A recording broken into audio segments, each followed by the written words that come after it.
At dahil nga summer ngayon, tara, samahan nyo kami ng pamilya kong pumunta sa Cannes.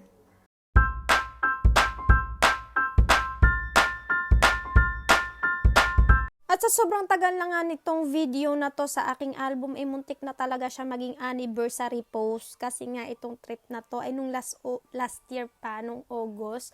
Nagpunta kami sa Cannes. So first time talaga namin makapag South of France at makapag beach. Dagat yung dagat.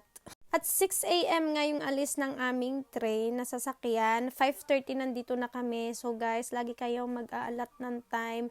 30 minutes or 1 hours. Mas maganda sana kung 1 hour pa lang. Nandun na kayo sa lugar na sasakyan yung train, airport, or kung anong pa man yan. Para hindi kayo maglito-lito, struggle, panic kung kailan late na. Baka maiwan kayo ng train, bus, o anong pa man yan sakyan nyo. So, dito sa SNCF Sagar, makikita nyo naman pagpasok nyo palang may mga screen dyan. So, makikita nyo yung sasakyan, yung train, at kung anong oras, at kung anong gate yung pupunta nyo. So, para lang din siyang airport, pero mas simplify na. Simplify? Mas pinasimple na lang para hindi kayo nag-ano dyan. At pagdating nga namin, tinignan na namin sa monitor yung sasakyan naming train at pinuntahan na rin namin yung gate, pero hindi pa kayo makakapasok sa inyong gate kasi nga sarado pa yon. So nagbibigay sila ng time 10 to 15 minutes before umalis yung train, saka kayo makakapasok. At eto na nga, muntik na kaming magkalagas-lagas ng pamilya ko dahil nga nagkamali kami ng sinakyang wagon. Hindi ko nakikita yung aming train ticket. Si Ate Jana yung may hawak kasi nga sila yung medyo magaling-galing sa mga French na salita. So, sila yung inatasan ko talaga sa mga ticket. So, pumasok kami doon sa isang wagon na may seat number namin, same seat number. Pagdating namin doon, may mga nakasakay na pamilya. Sabi ko, amin yan. Charis lang, pero totoo, sinabi ko talaga, madam, kami ang nakaupo dyan. Tapos sabi niya, ano madam, dito kami, eto yung ticket namin, ganyan. Tapos sabi niya, patingin nga ng ticket nyo.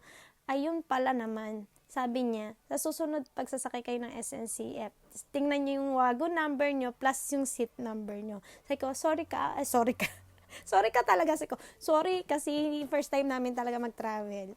Sa awa naman ng Diyos ay nakarating kami ng Cannes, kaya lang sobrang init talaga dito compare sa Paris nung umalis kami dahil nag-uulan nga sa Paris, France. Dito naman ay sobrang init. At ayan, kitang-kita nyo naman kung ano nasakyan namin, Tesla. Taxi namin niya papunta dito sa villa. Ito yung Villa Francia yata, kung hindi ako nagkakamali. So, ito yung aming room.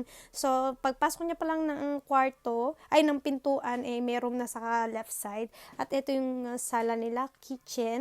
At syempre, kumuha kami talaga ng apartment na may balcon kasi gusto namin magtanaw-tanaw. Kita nyo naman guys, nasa harap talaga kami ng beach. Ayan, diba? Sobra. Kaya lang sobrang init talaga. Nanunuot talaga yung init sa mga balat-balat nyo. Ang ginastos nga pala namin dito, ginastos. Yung binayaran namin dito is 1,200.